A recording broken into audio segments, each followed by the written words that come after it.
Here with Us 3 is brought to you by Carpet Savers of Tide Water Inc. Carpet cleaning and carpet restoration. We'll make you love your carpet again. Cheaper than a steamer, better than a pro. Scan the QR code for discounts and appointments. Carpet Savers of Tide Water. Licensed, bonded, insured. Here with us.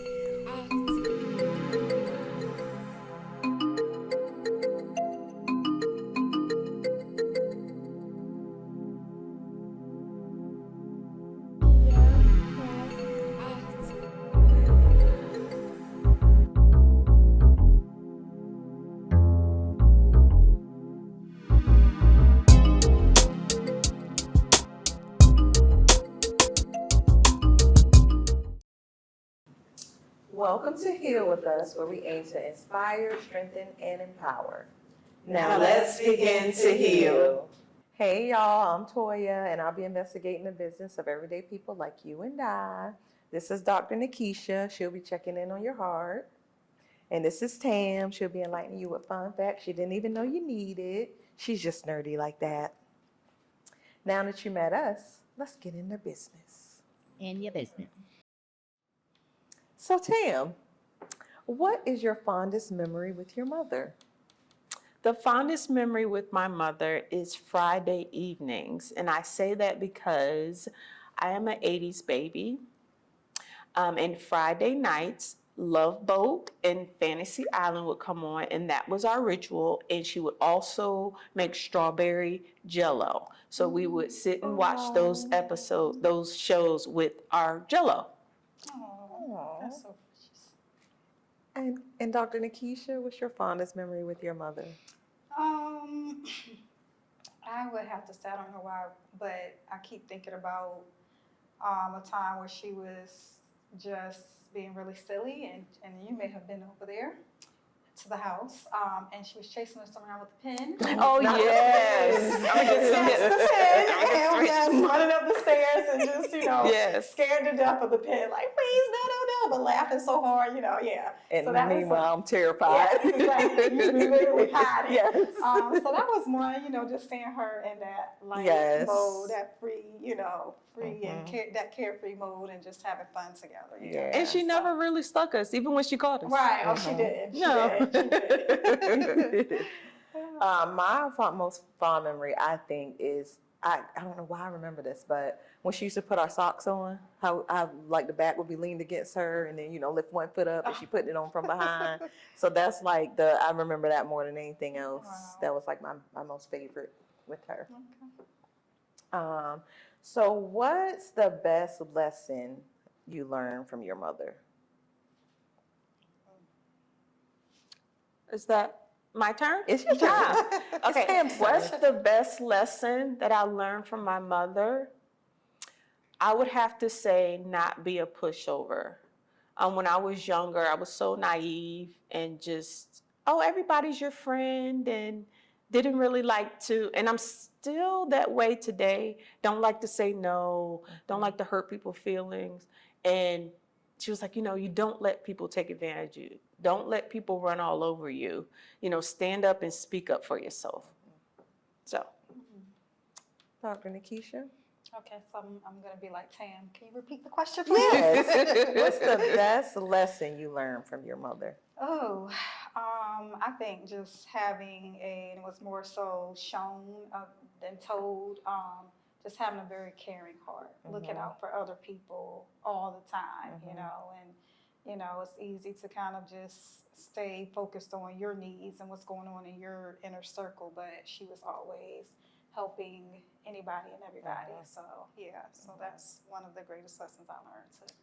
And I think my best lesson learned is probably grace. Because I think no matter what craziness was going on or falling down, or you would never know it with her. She just carried it like, it's happening, but we're just gonna take it one day at a time, and it's gonna be fine. So I think, May I add that I find it very peculiar that the two of you are sisters and you have different favorite memories of the same mother. Yes. So I think that's interesting. Yeah.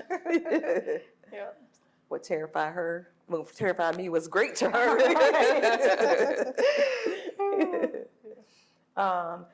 And then my next question, I'll ask Tam first again. What did your bonus mothers look like? My bonus mother looked like you guys' mother. Like she was my her. bonus mother. Yes. My other bonus mother, Was there another? I have another godmother. But I didn't spend as much time with her as I did with you guys' mother. I would have to say maybe my aunt, my mother's sister.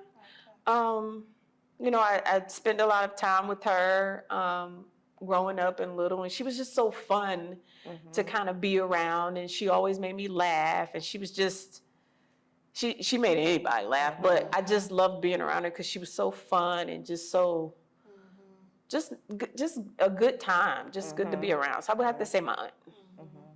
Yep. Okay. All right, Dr. Nikkisha. I would have to say for me, definitely my Aunt Cassie. She naming names. Yes, I'm naming names. Hey, Auntie. Hey, because she kind of balanced out our mother by being a little more structured and firm and just kind of, for me and my type of personality, like I liked order and, you know, she kind of showed me how to function a little better in chaotic circumstances. So, and she was just, you know, whenever things happened and we needed to be in her space, we never felt like unwanted or, oh my God, if y'all don't get these kids out of my house, you know, it was always just welcoming, and we always learned something new. I think that's where we learned how to make pigs in a blanket and, you know, things like that. So yeah, she was definitely my second mother.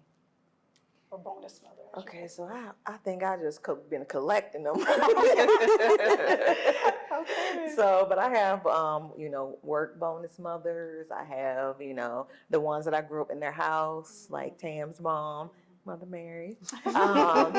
She was one of the people that I even tell Tam, I think a lot. I don't know what it was, but she just made me feel like so special. No matter what was going on, she was gonna make you laugh. But yeah, I think, you know, she was one of the and she invited me into her home one time. I don't, you know, when you're a kid, you don't even think, you just like, oh, just let me stay, come on. Not even thinking about what it's gonna do to the household or any of that. But and I had no clue if it did anything to the household or not, because she was just like, come on, you know. So she was like one of the main ones. And then one of my mamas is in California now, you know, so I think I have a lot, and I feel like, you know, for sure that God put these people like in my life, and, you know, I don't know how I would have made it without my, you know, the big group of all these wonderful women that came in and, you know, just. Well, I want to give you a warning because my mother does watch religiously. Just this morning, she called me because mind you, my mother is 81 and she lives, eats, sleeps, breathes Facebook. And her Facebook, she got logged off her Facebook. So she called me this morning. She was like, I'm going to need you to hurry up and get over here because y'all episode is going to be up and I need to watch it. So when she sees this episode and listens to what you just stated, she will be smiling like a chess cat. And she will probably get her on the phone. So she's really going to appreciate that. So every Sunday religiously, what time you say the episode going to be out? Because I got to watch it. So she's going to love that. Yes. And that makes sense because I do recall you kind of spending time at Tamara's house during high school when things just weren't working, you know, and, you know, I know that was very helpful for you. So, yeah. So like always, remember, tomorrow is one day closer to you becoming the person you want to be. Just make one choice at a time. Thank you for letting me get in y'all business. Always. Blessings. It's Dr. Nikkisha Bell-Griffin. How is your heart?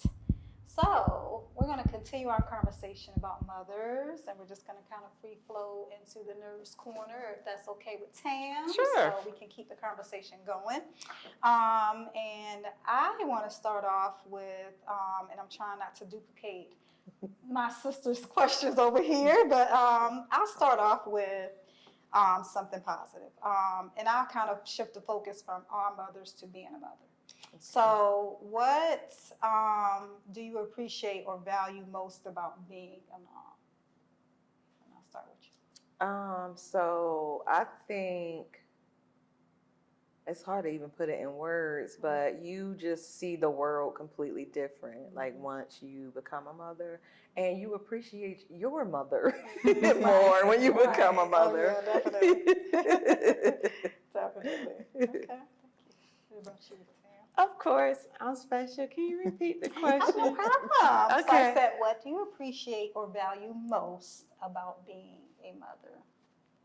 What do I appreciate and value most about being a mother? I would have to say how your child or children make you kind of step back and evaluate yourself. Of course, your children are like a reflection of you, and sometimes mini me's. Both of you have mini me's, and it's like, I know those little girls are like, why is this lady staring at me like her mind is bad? Pumpkin, it's because you look so much like your mother, you just do not understand. And one of you, your mini twin, acts exactly like you, and that would be Toya. So I would say that this little person just makes you just really step back and evaluate everything about that you thought you knew about yourself. And I think that's good because it's like it makes you give yourself a performance review. Yeah, Like, that's you know, true.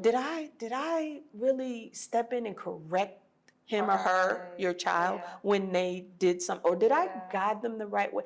Or, you know, and or just to see them as adults now, or when you guys as children become adults, some of you do have adult children, to see them living out their lives, and some of them now have children, to see, okay, I really did a good job. Like I really instilled good values, core value, wholesome values that they will now pass on to theirs. So Yeah. I would say it just makes you Yeah. evaluate yourself. Yeah, and that was kind of where I was at with mine. I think just really like when you have your children come back to you and say, well, I want to do this because I saw you fighting and working hard to do this, or, you know, just in their actions as far as how they treat other people, or, you know, just their priorities and core values, seeing things transfer over, you know, is a blessing to me. That's what I appreciate most. And I think about my oldest daughter and how now she's kind of like in this period in her life where she's like going all in for God. And I'm like, to see someone at her age, it kind of reminds me of me because y'all know I've always kind of been just very spiritual, but just to see her kind of taking that step for herself, not just because that's my mom's faith, but because I want my own relationship. So, but I know it's because she's seeing me prioritize that. So, you know, if it wasn't for that, I don't know if that would have been a desire. So, you know, like you said, our kids are watching us, and we are reflecting things to them, and they're giving it back to us, whether we like it or not. Because I have, you know, some things I see in some of my children, and I'm like, oh God, I wish I would have worked on that before I gave birth. But it's okay. They're gonna figure it out just like I had to. Yeah. Well, thank y'all. So another question, you talked about adult children. I'll get into this. How do you, and because we all have, well, yours is an adult, that you and I have grown children and children still in the house. So we have a little bit of both. But how do you balance your motherhood with adult children? And I'm going to say for you, kind of your adult children and your children at home, especially since yours are still home. My adult children are out the house. So it's just kind of like two separate parenting techniques, you know, two separate spaces as a parent, as a mother. But, you know, how does that look for you? I want her to stay with me forever and ever. Okay, I don't know if your husband would be okay with that, but yeah. But Yeah, clearing his throat. she, I think, I think she kind of is now a role model for them because she moved out on her own and Right. came back home for, just for a little while, as she would say, but she can stay forever. Um, But she, I think, is showing them things that I can't really, Right. as mama, I'm like, you need to do this, you need to do that. Where she has done something, came back, and they listen to her more because, okay, oh, she really did it, even though I did it too, but they just don't see it. But, so yeah, I think that is kind of helpful that she is like on a nice track and, she has her head on her shoulders and, that's a blessing. mostly it's positive all the time. So they see that and I think it rubs off on them. That's good. For me, it's realizing that my child has a mustache, a beard, Right. and his vocal cords has dropped long. And I find myself now still talking to him or looking, he will always be that 5-year-old. Right. Like I just still have that image. When I look at him now, besides the facial hair and all of that, I still see that 5-year-old and I'm like, okay, Tim, you have to talk to him as an adult and know that he will make the adult decision. Right. So that's my thing with an adult child. Yeah, and I think that's my struggle too, especially with my younger son. Just trying to know when to step back and let him figure it out and not mommy him too much, because he's still my, they're all still my babies. But, it's just like if you make a habit of, over mothering an adult child, then you're going to have issues because they're never, they're going to always have that kind of that crutch instead of just kind of, flying out and figuring it out on their own or whatever. And I noticed because, I try to be careful with that balance. Both of my boys were grown. They do, seek advice from me or my husband when they need it, but when they, don't, they don't. So I think, it's a pretty good balance. So this question might be a little heavy, but what do you think is your greatest folly as a parent? Probably not wanting them to make mistakes and they need to make mistakes. So I think, trying to be too overprotective is one of my biggest ones. Yeah, because your children couldn't walk in the grass. Yeah, no, they couldn't walk in the grass. They were scared to walk. Yeah, some of them were scared of humans until they were like they really were. Yes. Looking at me. Yes. Okay. So what about you? For me, I would have to say, as Toya was talking, I had it on my mind and now it went away. Okay. I would have to say, just wanting his life to look a certain way That's good. and not allowing him to make the choice of what he wanted his life to look like.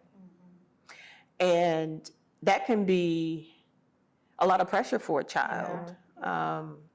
And some, they cave into that pressure.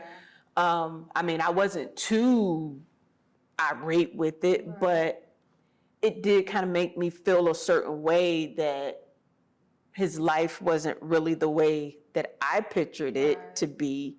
But to know that he's okay. I mean, I guess, I accepted that, but I would say that would be the one thing for me. Okay. I think for me, and I was kind of just having this conversation the other day with my girls and my husband, that I think just not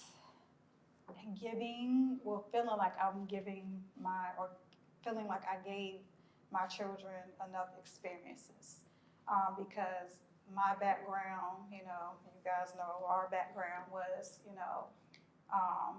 very restricted environment, very restricted experiences. You know, if you were fortunate enough to have family or whatever that kind of allowed you to be exposed to others, you know, wonderful places and experiences, then that was a blessing. For me, it was very limited. And I find sometimes that because of that, I have to like really be extra conscientious about what kind of things I can, you know, open my children up to. And I just never felt like I was doing enough, you know, when it came to that. So and one thing that I think, you know, my girls and your girls are similar in some ways. They're very calm, quiet to themselves. My boys were a little different, you know, they were more exploratory, they're boys. But so they're already kind of apprehensive about trying new things. You know, they'll try new things, but it takes, you know, a lot to get them out their comfort zone. So I feel like providing more experiences earlier in their lives might have put them in a space now where they're a lot more comfortable to, you know, just branch out and, you know, do some different things in life. So hopefully, you know, they'll break out of that and, you know, they'll just have amazing adventures in their life. You know, my oldest son is in the military and he is living his best life. He's been to so many different places. So God, I know, can redeem that. But that's just something I wish that I would have been able to kind of do more of, just, you know. All right, and okay, one last question. Let's see. I guess this kind of ties in what I was saying, but what is your greatest desire for your children or your child? I'll start with you this time. My greatest desire, I would have to say that he values integrity. I spoke about integrity in another episode, but I'll refresh. To me, my idea of integrity is, and I told him this as he was growing up, and I constantly repeated it and told him that integrity to me is what you do when people are not looking and when people are not around. That's integrity. That he's always honest and that he helps in any form or fashion. If someone comes to him, do his best ability to help. Oh, so I guess I'm a little heavy with them because I'm like, you should make the world a better place. Right. Like that is our job as, you know, kids of God. And if you can help somebody, help them. Be kind. Are they always kind? Especially to each other. Yeah, but you know, they are a work in progress, and I think they see me like attempting that. So, you know, hopefully they see like I'm not just talking to talk, but yeah. Right. Yeah, that's awesome. Yeah, I think for me, what I would love to see for all my children is just for them to fully embrace who they are, to walk in their passions, you know, at all costs, you know, don't settle, and live their best life while blessing others. Yeah.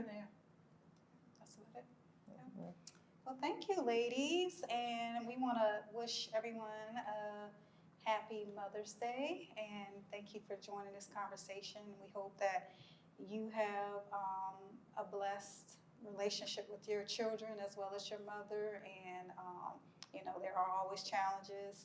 Just, you know, do your best. You know, we can only control ourselves, but do your best to, you know, meet your mother or your children halfway, because, you know, life is short, you know, and nothing is worth being separated from the ones you love. And if you have lost a mother, you know, we send our love, and we just ask you to look for those who are around you that are a blessing, and as Toya called it, can be your double mom, because you are not alone.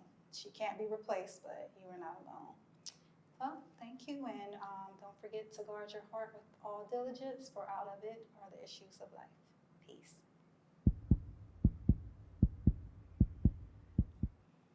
Hey, everybody. Okay, well, welcome on over to the Nerds Corner. My little segment's gonna be brief, but short, but good. Good, okay. So I know we talked about mothers, and then Dr. Nikkisha, you talked about being a mother. So I want to kind of stick on that subject of being a mother, but I want to get, and maybe this is far-fetched for the two of you right now, but it's something to think about. I want to get on the topic of empty nesting and what motherhood looks like then. And I have two questions for you. So for me, it was tough. It was tough because I'm big on Christmas.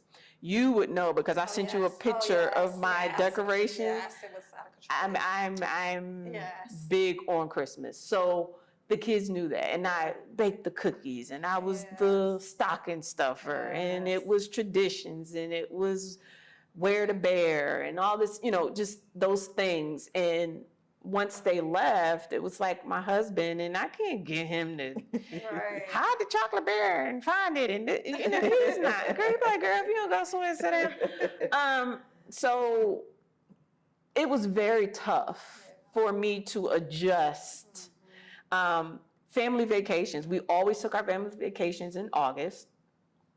And I think that's really when it hit me, that around that time when it was time and they weren't there, and it was like, and I think maybe 2 vacations we were able to get them when they were adults. And then I do not like the word stepdaughter, step anything. I just call her my daughter. She has a daughter of her own. And so we were able to incorporate the family vacation along with the granddaughter. And it wasn't quite the same because they didn't really want to do I was like, oh, let's go to museums. And I'm just planning out the trip and they're like, oh my God, can we at least slip in until 10 o'clock? Like, so I just missed that. And it was very hard for me to adjust, just me and my husband being in the house and us looking at how our marriage is to be now that the kids aren't a factor. They're still a factor, they'll always be a factor, but a non-immediate factor. Right. So my first question, and I'll ask Toya, let's see. Let me see what question. What hopes or dreams have you put aside for the sake of putting the kids and the family first that you would like to explore once you become like an empty nester or that everyone's gone? Is there a dream or a hope? It is so crazy, but I always wanted to be a mommy. So that was like the hope and dream for me. I mean, I wanted like 10 kids, but but so I think it's gonna be like hard because I'm moving in with one of y'all. So are you taking the husband with you? Yeah, he coming too. Oh, okay, Yeah, okay, he all coming right, too. Yeah. okay. Oh, All Lord. right. She had a conversation with him, y'all. Oh, okay, all right. Keisha, do you? So I think I've had a pretty decent balance of pursuing my goals and aspirations. One thing I would love to continue to do family trips, although like you said, it's gonna be harder once they get older, because even with my boys, they're not always, most of the time they can't participate. But I think just maybe doing more vacationing, and like destinations that are far, just. And see, that's my next question. Yeah, so of course, the two of you know that once the kids are gone completely, you will have to do some restructuring of your marriage because you're going to move different. You're going to communicate different. Like right now, I feel like you with the kids and having the school age kids in the home, your communication is, I feel, and I could be wrong, but kind of like on an as-needs basis to kind of get, because everybody household with children, it's like a machine. Everyone has a part, even the kids, and the husband and the wife are like the main, like the foremans. And so the communication stems around the kids, but once those kids aren't there anymore, there is this cloud that can kind of float on by and creep over and create a certain atmosphere that you don't want it to create. So my question to you first, Keisha, is you kind of got into it, but is there like a destination or somewhere you would like to go that you knew that it couldn't be a family thing, but something that you and your husband can go to really reconnect now that you don't have the kids as immediate responsibility? Right. I mean, honestly, it could be anywhere because, Anywhere? because I mean, at the end of the day, it's about you just being together without Mhm. a lot of distractions. But if I had my pick, maybe Hawaii. Okay. Or, yeah, something Okay. like that, nice somewhere with water. I do know Okay. that. Yes. Okay. Yeah. Toya? My brain is not letting me She is in empty the denial. house. Yeah, I would be like trying to. Oh, so let me set it up for you. Okay, thank you. I know the children would not want to go to, say, Thailand, Okay, yes. okay? Okay. It's a little bit expensive to do a family trip to Hawaii. The kids are not going to appreciate it like you and your husband would. So that's an example. Okay.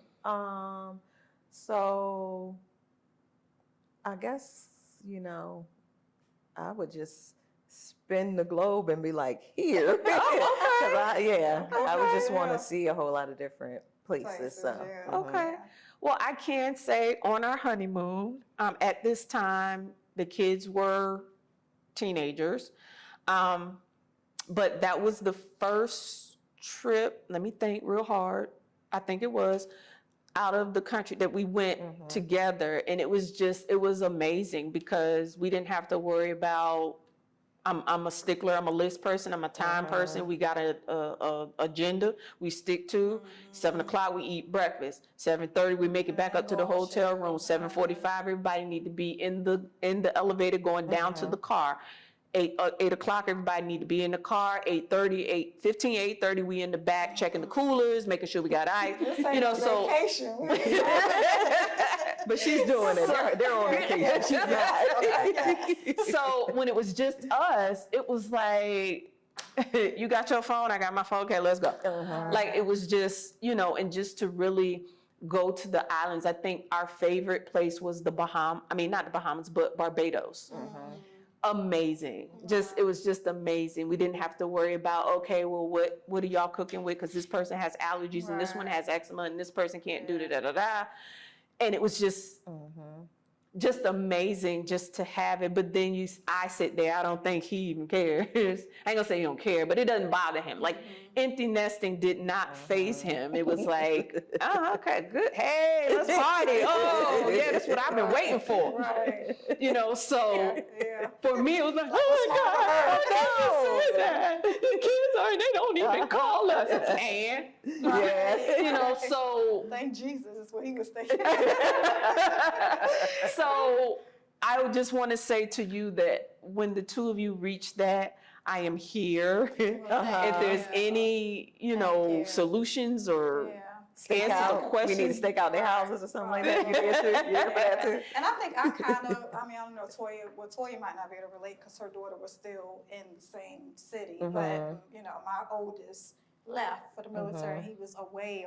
So I got a little taste of it because even though I still had children at home, one of my kids was no longer at home. So it was like, oh my God, how do the dynamics of their even the dynamics of your children's relationships with each other changes.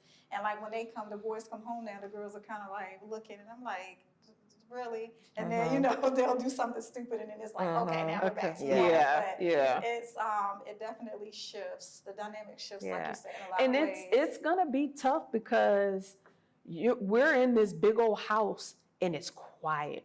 I mean, I remember, hearing them, stop hitting me, right? Give it back. Hey, get out the room. Turn it. Yes. Now it's just quiet. Like, so how do you deal with that? we had company come over and they said the same. She was like, it's so quiet because she loves kids too. And I think she's a foster parent and she's just like, I just have kids. I always have kids. And I'm like, she says, how do y'all deal with this quiet? Of course, my husband, girl, shoot. Let me check. And I'm just like, it took me a long time. It took me a while to get used to it. The only thing that didn't bother me, and it was just a smooth sailing and flow for me, was like appointments or gatherings, or if I had to meet someone, I didn't have to make sure this person was straight, or make sure if I had to take one of the kids somewhere for them to be, or anything like that, I can Right. just pick up and go. Yeah. That's the only thing that Yeah. I kind of just fell into stride with. Mhm. But in the home, the quietness, Mhm. that I think that was the Yeah. hardest. I can see Um, myself trying to stay very busy. 'Cause Yeah, you have to. 'cause that would You have to, definitely, because if you're one of the mothers that was a soccer mom and going, and I got to take, the kids to, youth group at church, or Bible Right, study, right. or field trip or camp, Right, or what have you, and you're just constantly going, and you have more than one kids, and it just flows over. One gets older, then you go to the next, and you just constantly going. That when that's stripped away from you, it's like, what do I do with myself? I've poured all these years and everything into these kids, and I kind of let myself fall through the wayside. I neglected myself. Like, then when you get to pouring into yourself, and say, like, you go get your hair cut, you feel guilty because you're like, you're so used to, oh, well, I know the kids need this and that and that. But now it's a point where you can really pour into yourself and pour into your marriage. Right. The pouring into the marriage was a little hard, because I'm like, we were fine. We were just going with the flow. Now I got to do work. I really got to invest. We got to sit and talk. Yeah. Oh, Nothing about the kids. We got to talk about feelings. oh Lord. So, I thought the man was the one that didn't want that conversation. I mean, it's just like, it's a whole different navigation Yeah, with yeah. your marriage. Yeah. And you really come to a stage where you realize you let a lot of things in your marriage fall for the wayside because of the sake of the family and the kids. Yeah. I think mine is a little different, and it kind of is something I'm really praying about. And I know y'all may have had this, because I've seen it with my boys too. Like, when your kids reach that teenage period and they're just in their own little world. And it's like, come out, you have a parent, you have parents, you have a family. Yeah. And so trying to find that balance. So it's almost like sometimes I feel like that flow is a flow I want to break, because Okay. I don't want my children disappearing and then not engaging and interacting. And even with dinner, it's like we're eating, but everybody's quiet, and I have to, like, hello, put the phone to the side for a minute. Even myself, I have to remind myself, and I'm horrible, at times. Yeah. But I think it's so many distractions, but also so easy to kind of just go into your own spaces. And I know a lot of families struggle with that. Yeah. So, if you guys have suggestions on how to just build family time and quality time, like, you don't have to be in each other's face always, but just making the most of that time you do have with your children and your spouse, I would say make it time. Yeah, Make it a game night. Yeah. Say designate Sundays for Sunday dinner or lunch if you can, Yes. or make Friday night games night and pizza. Make it mandatory. Schedule it. Yeah. Like, if the kids are adult in their way, like, hey, what are your Fridays? Can you set aside maybe 3 hours for family and just make it a point? And I think sticking to it. Sticking to we've it. done that, and we'll start off good, and then all of a sudden things will come up or whatever, like you said, activities and commitments, and then all of a sudden it falls to the wayside. And it's like, but you have to, like you said, just And really, to stick get them to it. engaged, make that child plan the theme or what y'all gonna do for that Friday, and that's really gonna get them Right, more excited. more about into it. And so I would say you just plan it, make it happen. Make it I'm gonna happen. go back to that. But I will say that, as far as navigating your marriage after the children, empty nesting and children, I will say that I will be honest, in the beginning of my marriage, my husband got on my nerves. But after we became empty nesters and we got into that phase of reforming and reconditioning and remolding our marriage, he truly became my best friend. So it's like we spend more time with each other, and it's a running joke with us. It's like, he's always making me laugh, so he's silly. But I'll say, Tim, I got to find some friends. And we always say to each other, I got to find some friends, because me hanging around you, I can't. I got to find some friends. Like, this is ridiculous. But I can say now, I couldn't say 17 years ago, Right. but I can say now, he is my best friend. Right. Wow. But we only got to that point. I mean, I've always loved him, but we got to that point once we were able to have that time with just us. Because we had to, like I said, that cloud will come, and you got to make sure you get that cloud up out of there, because it'll bring some darkness, and you just don't want to do that. And it's a whole nother realm and field that you have to navigate, because like I said, moms tend to put the children first, herself last, you know, of course God, but you know, it's supposed to be God, your husband, then your children, but all the time the mother put the children first, and sometimes the father do fall on the wayside. So it's just a different arena. It's a different arena for your marriage and for yourself, because you have to navigate. It's like, I've gave all these years of taking care of somebody else, and I don't have nobody to take care of. I mean, your husband, he's so hard-headed and stubborn, he ain't gonna let you take care of him, because then you're gonna get the nagging and getting on his nerves. But I'm like, I don't have nobody else to take care of, so sit here and be quiet and deal with it before I start dressing you. Like, so, like I said, y'all have any questions, being that I'm there and I'm in it, Yeah, we're I'm gonna here. definitely extend this conversation. Okay. We're gonna definitely extend this conversation. But that's all I have. Thank you. That was very, I love that perspective. That was good. Good. There's a lot of people out there that are empty nesters or soon to be empty nesters. So thanks for addressing that. Sure, yeah. Yes. All right. Thank you for joining us for another episode of Heal With Us. And remember, healing is a process. So take it one day at a time. And also, we are available across all media platforms: YouTube, Facebook, Instagram, all the places. You can also reach us via email with any suggestions, comments, show topics, or anything you would like to discuss with us. Our email address is healwithus3@gmail.com. Heal with us. You with us.